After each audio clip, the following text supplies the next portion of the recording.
Bon vendredi à tous et bienvenue à ce webinaire de MS Solutions. Notre webinaire aujourd'hui porte sur les audits de sécurité, donc un sujet pertinent pour toutes les organisations aujourd'hui à l'écoute, mais aussi celles qui nous réécouteront en différé.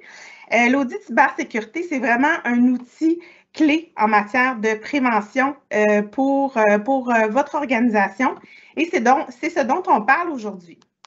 Rapidement, je vous présente celle qui m'accompagne aujourd'hui, Marie-Josée Galarneau, qui œuvre dans le secteur des TI depuis plus de 25 ans. Ça ne te rajeunit pas, Marie-Josée, mais et aussi depuis plusieurs années en cybersécurité, là, grosso modo, depuis qu'on parle de cybersécurité, je vous dirais. Donc, quelqu'un d'expérience qui m'accompagne aujourd'hui. Et de quoi on va parler pour commencer? Donc, on va regarder pourquoi on a besoin d'un audit de sécurité, c'est quoi les bénéfices. Les types d'audits aussi qui peuvent être pertinents parce qu'il y a plus qu'un type d'audit de sécurité. On va vous parler du référentiel qu'on utilise chez MS Solutions. On peut opter pour différents référentiels en matière d'audit de sécurité. Et grosso modo, on va faire un survol. Comment ça se déroule un audit de sécurité? Puis c'est quoi les implications pour vous également?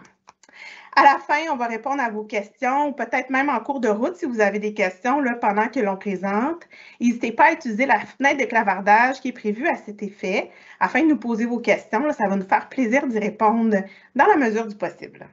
Donc, on démarre sur notre premier sujet. Marie-Josée, peux-tu nous expliquer un peu pourquoi une entreprise a besoin d'un audit de sécurité? Marie-Josée, n'oublie pas d'ouvrir ton micro. Merci Marie-Ève, prise 2. Bonjour tout le monde, c'est un plaisir pour moi d'être avec vous aujourd'hui. Pourquoi on a besoin d'un audit de sécurité? Qu'est-ce qu'un audit de sécurité informatique? On peut passer à la prochaine diapositive. Je vais rentrer un petit peu plus dans les détails. Donc, un audit de sécurité, c'est d'abord et avant tout un exercice impartial de la posture de sécurité de votre environnement. C'est une évaluation qui se veut impartiale de votre posture. À quel endroit est-ce que vous avez des failles? À quoi est-ce qu'on doit remédier? Puis je vous pose la question, si aujourd'hui vous aviez une note à donner sur 100, par exemple, à votre posture en tant qu'organisation, où vous pensez vous situez, quelle note vous vous donneriez? Est-ce que vous avez déjà fait un audit de sécurité par le passé? Si oui, à quand est-ce que remonte votre dernier audit? L'objectif, évidemment, c'est d'évaluer l'efficacité des mécanismes de protection que vous avez déjà mis en place dans votre organisation, de vérifier aussi si ces mécanismes-là sont suffisants et identifier les vulnérabilités qui pourraient vous mettre à risque. Ça permet aussi de vérifier la robustesse et la résilience d'une infrastructure TI face aux cybermenaces. Comme on le sait, la nature des cybermenaces est en constante évolution. C'est aussi la raison pour laquelle les audits de sécurité, les formules évoluent également, d'où pourquoi on se parle aujourd'hui dans ce webinaire-là. Je vais aussi partager avec vous quelques statistiques. Merci beaucoup, Marie-Ève. Pourquoi est-ce qu'on a besoin d'un audit de sécurité? En fait, les entreprises savent qu'elles en ont besoin. La problématique, c'est souvent la fréquence. Et il y a certaines entreprises qui n'en font pas ou qui n'en ont jamais fait. Ça serait comme de dire qu'on ne va jamais chez le médecin faire un bilan de santé, donc pas de visibilité sur ce qui se prépare, pas de radiographie, pas de bilan sanguin. Donc, on le voit bien sur la diapositive, la bonne pratique, c'est de faire au moins un audit de cybersécurité par année. Donc, un audit par année, c'est la bonne pratique. Et comme vous le voyez, on a, selon les statistiques, 43% des PME qui n'ont pas encore adopté de plan de cybersécurité qui les exposent à des failles potentielles et à des menaces. L'année passée, il y a 61% des PME qui ont été la cible d'une cyberattaque. Et le coût moyen, dans 95% des cas des incidents que ces entreprises-là ont vécu, le coût moyen était de 653 000 $. Donc, ça remet un peu les choses en perspective quand vient le temps de passer au budget le coût d'un audit de cybersécurité. Un audit, ça fait partie d'un plan et ça va aussi contribuer à le nourrir et à l'alimenter, d'alimenter votre plan de cybersécurité. Vous allez être plus proactif aussi face aux cybermenaces en ayant un portrait clair de vos forces et aussi des failles qui seraient à colmater. Ben, merci beaucoup, Marie-Josée. Ah, excuse-moi. Merci, Marie-Ève. Je passe la parole à Marie-Ève. On s'en allait dans la même direction, en fait. Je pense que l'audit de sécurité, là, si vous n'avez rien en place, ça peut être les fondations de vos prochaines étapes vers la sécurité, Marie-Josée. Puis, on va le voir un petit peu plus tard, là, mais un audit de sécurité, ça soulève des recommandations aussi qui vont être pertinentes pour votre organisation sur les prochaines étapes, les prochaines choses à mettre en place. Donc, c'est un investissement qui ne vous donne pas qu'un rapport, mais qui va aussi aller vous alimenter en termes de prochaines étapes. Donc, il y a quelques bénéfices, plusieurs en fait. Ils sont grands et nombreux pour les organisations là, de faire un audit de sécurité. En fait, souvent, on le dit, chez nous, ça coûte plus cher de faire une remédiation que de faire de la prévention. Beaucoup plus cher. Tu nous as donné des statistiques tout à l'heure, Marie-Josée. Puis, les bénéfices sont notamment là, de faire une prévention, n'est-ce pas? Exactement. Donc, comme je le mentionnais, vision globale de la posture de sécurité de votre organisation. Et puis, je vous invite à nouveau à vous poser la question si vous aviez une note à vous donner sur 100 sur ce que vous anticipez qu'est l'état de santé de votre cybersécurité, à combien vous pensez que vous seriez? Ça serait quoi votre niveau de confiance par rapport aux plans que vous avez en place? Parce que l'audit va permettre d'identifier les vulnérabilités pour réduire les surfaces d'attaque. L'ensemble de votre environnement, c'est une cible pour les attaquants qui vont passer par l'hameçonnage, les mauvaises configurations, les vulnérabilités, la faible visibilité aussi sur ce qui se passe sur les systèmes. Peut-être que vous n'avez pas encore de cybersurveillance en place. Ça va permettre aussi d'identifier, de prioriser les efforts d'amélioration que vous avez à faire. Donc, on va vous remettre un rapport. Vous allez savoir où investir et dans quel ordre de priorité, parce qu'on sait à un moment donné que les budgets ne sont pas non plus illimités.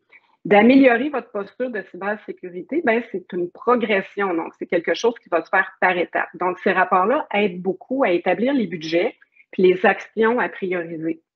Ça va aussi réduire vos risques de pertes financières causées par les attaques. Donc, j'en parlais tout à l'heure, 653 000 en moyenne dans un incident de cybersécurité que ça va coûter aux organisations, sans compter les impacts aussi sur la réputation, la perte de clients, etc. Donc, c'est important de le garder en tête. Et c'est continu, la cybersécurité. Donc, amélioration proactive aussi de votre posture. Donc, on veut éviter de subir des incidents, on veut être proactif. On veut savoir quoi faire en premier. Donc, une belle opportunité justement pour mettre des éléments en place. La conformité aussi avec les règles, lois et normes en vigueur. Puis ici, vous l'aurez deviné, on parle entre autres de la loi 25, donc la protection des renseignements personnels des Québécois. En cas d'incident de cybersécurité, vous pourrez être justement dans une situation où il y a des informations qui ont été subtilisées. Et là, on vient contrevenir aux exigences de la loi 25. Renforcer aussi la confiance des clients, des partenaires, peut-être même dans un contexte d'acquisition. Et peut-être aussi que vous êtes en démarche pour une cyberassurance. Donc, ça pourrait faire partie des exigences à ce moment-là. Parfait. Merci, Marie-Josée. Je pense que c'est très clair. Les bénéfices sont nombreux. Quels sont les types d'audits de sécurité? On va les regarder ensemble au survol. C'est les plus fréquents qu'on va commencer par regarder. Il y en a d'autres qui sont plus nichés, mais allons-y avec ceux qui concernent plus la PME en général. Là. Oui, merci, Marie-Ève. Évidemment, il existe plusieurs formules d'audit. Donc, on peut aller à différents niveaux de profondeur selon votre organisation. Puis d'ailleurs, ces niveaux de profondeur-là, on va les explorer un petit peu plus ensemble tout à l'heure avec Marie-Ève. Je vous en présente ici deux, en fait. Il y a l'audit de sécurité classique qu'on connaît tous, c'est-à-dire dont la portée est plutôt globale sur votre environnement. Donc, c'est vraiment la sécurité de l'ensemble des systèmes. On va focuser sur les politiques, l'analyse de risque, l'inspection des équipements. C'est ici, nous, quand on se base sur le référentiel des meilleures pratiques CIS que vous voyez ici à l'écran, Center for Internet Security. Marie-Ève va vous en parler davantage également dans quelques instants. Et puis, quelques exemples de vérification qu'on fait dans le cadre d'un audit de ce type-là. Configuration du périmètre de sécurité, les antivirus, système d'exploitation, les vulnérabilités réseau et bien d'autres encore que vous allez découvrir là d'ici quelques instants. Vous voyez sur la diapositive à droite, on parle aussi d'un audit de sécurité Microsoft 365. Parce que oui, il peut y avoir des vulnérabilités. Souvent, les gens vont penser que parce que c'est Microsoft, on est blindé puis que tout est sécurisé. Mais il peut y avoir des vulnérabilités, effectivement, et c'est important de les contrôler. Donc, la portée d'un audit comme celui-ci, c'est vraiment spécifique à votre écosystème Microsoft 365, dans lequel on va focuser, comme vous voyez, sur les paramètres, les configurations de Microsoft 365. On va regarder la gestion des licences, les paramètres de sécurité des comptes, la conformité aux normes de sécurité. Donc, on a toute une liste de points qu'on valide à ce moment-là, toujours et encore basé sur le CIS, mais pour Microsoft 365. Super, merci Marie-Josée. Puis souvent, on se fait poser la question, est-ce que c'est mieux de faire un audit de sécurité informatique ou un audit de sécurité Microsoft 365? Bien, la réponse, c'est les deux. Hein? Idéalement, on fait les deux. Bon, est-ce que si notre budget ne nous le permet pas, on préfère un audit de sécurité informatique une année et alterner avec l'audit de sécurité Microsoft 365 l'année d'après? Et ainsi de suite, alterner une année sur deux, ça pourrait être une bonne pratique aussi. On est conscient là, que les budgets ne sont pas illimités, mais en allant dans l'environnement, ben, des fois, on peut aller chercher des synergies en faisant les deux aussi. Donc, c'est toujours mieux d'y aller avec le maximum de visibilité, de prévention. Maintenant, on parle du référentiel de sécurité qui est préconisé par MS Solutions, pardonnez-moi. Donc, il y a plusieurs possibilités qui existent. Hein. On peut y aller avec un référentiel là, qui est plus lié au NIST, NIST, qui est un référentiel connu aussi, un référentiel qui est plus lié à ISO 27001, ou à une norme qui s'appelle PCI DSS. Bref, nous, on est vraiment allé choisir le référentiel CIS, le CIS, Center for Internet Security, parce que c'est celui qui est le plus reconnu mondialement, le plus complet aussi à nos yeux. C'est un référentiel qui a beaucoup évolué au cours des dernières années, puis on trouve que c'est celui qui a l'approche la plus holistique. Donc, vraiment, 360 degrés de l'environnement informatique, puis on sent qu'il n'y a pas vraiment d'angle mort dans ce référentiel-là. C'est un référentiel qui inclut 18 familles de contrôle, puis on va les regarder là à l'instant. Les 18 familles de contrôle ont des mécanismes ensuite dans chacun de ces 18 familles de contrôle-là. Donc, au total, c'est 153 mécanismes qui vont être vérifiés pour un audit qu'on va juger complet, détaillé. Ce n'est pas toutes les entreprises qui ont besoin d'avoir un audit aussi approfondi ou qui ont suffisamment de systèmes pour avoir 153 sous contrôle qui sont vérifiés. Donc, on va regarder ça un petit peu plus en profondeur. Prenons par exemple la première famille de contrôle qui est inventaire et contrôle des actifs de l'entreprise. Donc, je change de diapositive. Si vous voyez un peu là, à l'écran actuellement, on voit le contrôle numéro 1 qui est inventaire et contrôle des actifs de l'entreprise. On voit qu'il y a 5 mécanismes au total dans ce contrôle-là. Et là, vous voyez la petite nomenclature IG1, IG2, IG3. En fait, c'est 3 niveaux de profondeur différents ou de portée qu'on peut réaliser en termes d'audit. Et ça dépend de la taille de votre organisation ou de la maturité de votre organisation au niveau technologique. Est-ce qu'elle a beaucoup de systèmes? Ce n'est pas toutes les organisations, par exemple, qui vont avoir un CRM. C'est un exemple assez simple, mais ce n'est pas tout le monde qui va avoir un système pour faire des soumissions, par exemple. Ou si on pense à une organisation qui fait affaire avec la défense nationale, ben, va avoir des besoins ou une maturité complexe qui va nécessiter une IG3 qu'on appelle. Donc, au total, là, ce que vous voyez, le premier contrôle, il y a 5 mécanismes à vérifier. Si notre organisation est de type IG1, on va vérifier 2 des 5 contrôles. Si notre organisation est de type IG2, on va en vérifier 4 des 5 contrôles. Et si notre organisation est de type IG3, on va regarder 5 des 5 contrôles. Comment on fait pour savoir si notre organisation est IG1, IG2, IG3?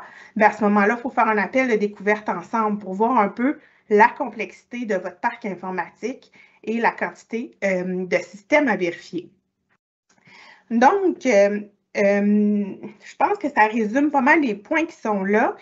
Donc, plus une organisation est complexe, sensible et mature, plus il y aura de mécanismes de sécurité à vérifier. Donc, un peu comme je vous disais, une organisation qui travaille avec la Défense nationale va avoir besoin d'une vérification de type IG3. Et bien sûr, le prix est ajusté selon le nombre de mécanismes qui sont à vérifier dans le courant d'un audit. Là, on va regarder rapidement quelques exemples. Il n'y a pas besoin d'aller en profondeur aujourd'hui nécessairement. Ici, on a la famille de contrôle numéro 1 qu'on a regardé de façon précédente. Donc, on voit c'est quoi les 5 mécanismes en question. Et on se rappelle, si on est en mode IG1 pour une organisation là, qui n'a pas une grande complexité ou maturité technologique, on va regarder au niveau de l'inventaire des actifs. Est-ce qu'il y a la présence d'un inventaire et est-ce que l'inventaire contient des appareils portatifs? Et là, on va aller ajouter des mécanismes selon la complexité. Rapidement, on peut regarder une troisième famille de contrôle qui est protection des données. Donc, on va vérifier le contrôle d'accès aux données sensibles. Ça nous fait penser beaucoup à la loi 25, ce titre-là. Donc, vous voyez un petit peu le type de contrôle qu'on va effectuer ou qu'on va vérifier au cours de notre audit. Même chose avec la gestion de l'infrastructure réseau, ça y va toujours un peu comme un crescendo. Hein? Donc, en type IG1, on va regarder est-ce qu'il y a une segmentation réseau qui est présente, est-ce qu'il y a une documentation qui détaille les composants de l'infrastructure et est-ce que c'est à jour. Et là, on va aller de façon plus approfondie pour les autres types d'IG. Gestion de la réponse aux incidents est une autre sous-famille de contrôle. Et vous voyez un peu l'exemple des mécanismes que nous allons valider en cours d'audit. Comment se déroule un audit?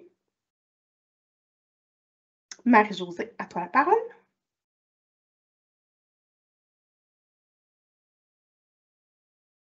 Merci, Marie-Ève. C'est de la misère avec mon micro aujourd'hui. Bon, ça va aller mieux comme ça pour m'entendre. C'est vendredi. C'est vendredi. Marie-Ève l'a bien mentionné précédemment. Donc, il y a certaines validations préliminaires à faire là, pour déterminer le type d'audit qui va être le plus approprié pour vous. Donc, de bien définir le périmètre de l'audit, les systèmes qui vont être à vérifier, en qualifiant votre organisation en termes de profil, de taille, de données, de conformité, niveau de risque. Il pourrait aussi y avoir d'autres critères, bien entendu. On parlait du niveau IG1. Le IG1, c'est un niveau, en fait, ce qu'il faut retenir, c'est qu'il est essentiel pour toute entreprise parce qu'il couvre les fondamentaux. Donc, une entreprise qui aurait peut-être moins de familiarité avec l'audit ou une maturité en termes de cybersécurité un peu moins élevée pourrait faire un niveau IG1. Quand on fait un niveau IG2, évidemment, le niveau IG1 est inclus dans le niveau 2. Donc, les fondamentaux sont toujours révisés. Peu importe quel niveau d'audit on fait dans votre organisation, on couvre toujours le fondamental. IG2, c'est dans un cas où on voudrait une protection renforcée là, pour les entreprises qui seraient en quête d'une maturité en cybersécurité. Puis, on le sait, hein, la cybersécurité, c'est une culture d'entreprise. Donc, ça part des dirigeants. Quelle culture d'entreprise en termes de cybersécurité ils veulent mettre en place, comment ils veulent se protéger, c'est quoi pour vous dans votre organisation les impacts d'une attaque, par exemple, qu'est-ce que ça représenterait pour vous. IG3, on veut une sécurité de niveau avancé. Souvent, ça va être adapté aux entreprises qui ont un niveau de maturité supérieur ou dans aussi des secteurs critiques. Des fois, on a des opérations critiques en entreprise. On ne peut pas se permettre des arrêts de système. On a vraiment là, une conscience très aiguisée par rapport aux impacts dans l'organisation. Donc, à ce moment-là, on est à un niveau qui serait plus IG3. Si on va dans la, merci Marie-Ève, si on va dans la prochaine diapositive, obligation de l'organisation. Ici, ce que ça veut dire, c'est tout simplement que c'est un travail d'équipe. Donc, c'est une collaboration de part et d'autre quand on fait un audit de cybersécurité. Donc, nous, on va devoir avoir accès à vos systèmes. On va devoir se faire octroyer les accès nécessaires à l'environnement audité, autant au niveau physique qu'au niveau virtuel. C'est la raison pour laquelle on va souvent procéder à la signature d'un NDA ensemble, là, comme pour confirmer qu'on protège vos renseignements personnels auxquels on va être soumis à voir, si on veut, pendant l'exercice. Ça, c'est bien entendu. Donc, on signe ça de part et d'autre. Il y a une collaboration nécessaire là, dans le partage de la documentation des différentes informations qu'on doit tester et évaluer dans le cadre de l'audit. De votre côté, ben, c'est d'aviser, de sensibiliser aussi, puis d'impliquer les parties prenantes à collaborer ensemble en équipe et se rendre disponible pour les entrevues lorsque requis, parce que souvent, dans un audit, il y a une partie qui est comme une investigation de notre part, mais il y a une partie aussi qui est faite sous forme d'entrevue avec certains membres clés de votre personnel. Bien, je prends le relais, Marie-Josée. Regardons les étapes d'un audit de sécurité un peu là, une à la fois. Donc, bien entendu, il va toujours y avoir là, une étape, je voudrais peut-être même préalable, qui n'est pas là, qui est plus en processus là, en amont, avant de signer l'entente ensemble, où est-ce que vous allez avoir une rencontre avec, des gens de notre équipe pour discuter un peu de la portée de votre organisation et aussi donc identifier, est-ce qu'on parle ici plus d'un audit IG1, IG2 ou IG3. Donc, ça, c'est l'étape, appelons-la l'étape 0. À partir du moment où on a une entente, on discute aussi des délais dans lesquels vous avez besoin de cet audit-là. Des fois, il n'y a pas de délai prescrit. Des fois, il y a des délais prescrits pour répondre à certaines exigences, que ce soit dans une étape de financement ou d'acquisition, comme Marie-Josée disait tout à l'heure. Et donc, à l'étape numéro 1, là, on va vraiment identifier c'est qui les répondants, à qui on a besoin de parler dans votre organisation. C'est vraiment une réunion de démarrage de projet pour regarder ensemble les différentes étapes, regarder l'échéancier, regarder là, les différents momentum dans le parcours aussi. Donc, planifier tous ensemble. Deuxième étape, on passe en mode cueillette d'informations selon la portée qu'on aura déterminée et de la profondeur de l'audit qui est à réaliser. Donc, on va dans les systèmes auxquels vous nous aurez préalablement donné accès et on va aller rechercher l'information qu'on a besoin. Étape numéro 3, il peut y avoir des entrevues, aller approfondir des vérifications de certaines configurations et aussi obtenir des évidences. Donc, des évidences, ça peut être des captures d'écran ou des éléments clés qu'on va ensuite aller porter dans notre rapport à la fin. Les entrevues, là, ce n'est pas des entrevues là, à n'en plus finir très longues. C'est juste qu'il y a certains contrôles parfois qui sont plus simples à valider en entrevue. Puis comme on va être efficace dans notre audit, on ne veut pas nécessairement là, passer des heures qui pourraient vous être très dispendieuses. Par exemple, vérifier le fait si est-ce que vous vérifiez les antécédents judiciaires des personnes que vous embauchez. Donc ça, c'est plus facile à valider en entrevue avec le directeur ou la directrice RH, par exemple, que d'aller chercher dans les systèmes, etc. Donc, c'est un exemple d'entrevue qu'on pourrait avoir à faire dans le contexte de l'audit. Finalement, on passe en mode analyse des résultats et préparation de notre rapport.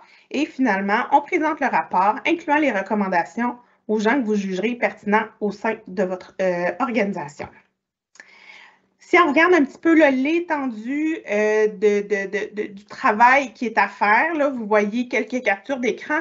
L'objectif, ce n'est pas nécessairement de pouvoir les lire, mais pour chacun des contrôles, on a des lignes détaillées, des validations à faire. Puis vous voyez, là, on est capable d'identifier en rouge ou en vert, est-ce qu'on est conforme ou pas. Et aussi, là, selon le type IG1, IG2, IG3. Ce qui est à valider aussi, donc selon la portée de votre audit. Donc, c'est un petit peu pour démontrer là, la complexité et puis le volet exhaustif. Hein. Ce n'est pas quelque chose qui est fait en survol. Un audit, c'est vraiment une validation approfondie de vos systèmes informatiques. Et finalement, bon, c'est juste un exemple de graphique que vous allez retrouver, par exemple, dans le rapport à la fin. Donc, selon toutes les familles de contrôle qu'on va avoir vérifiées ou auditées pendant le processus, mais vous allez voir un peu le niveau de risque et l'efficacité. Si on voit, par exemple, là, ici sur le graphique qui est à l'écran, on voit le INC ici, là, qui est certainement une famille de contrôle. On voit que le risque en rouge est très élevé. Donc, ici, il y a certainement une recommandation à mettre en place.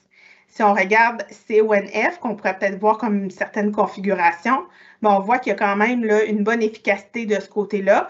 C'est sûr qu'il y a toujours des améliorations à faire. Hein? Vous ne verrez jamais un graphique tout bleu avec la cybersécurité qui est toujours de plus en plus complexe, avec de plus en plus de menaces.